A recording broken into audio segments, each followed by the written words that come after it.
আমারে কণ্ঠে তুমি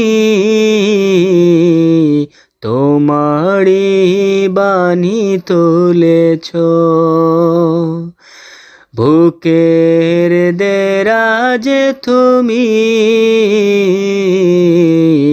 কোরআনের স্থান দিয়েছ, বুকের দেরাজে তুমি কোরআনের স্থান দিয়েছ।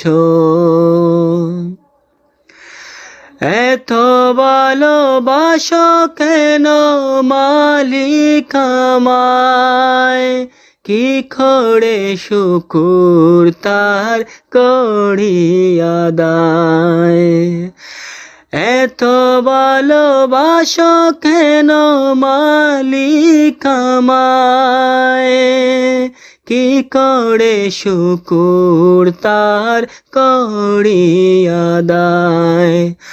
আমারে কণ্ঠে তুমি তোমারি বাণী তুলেছ।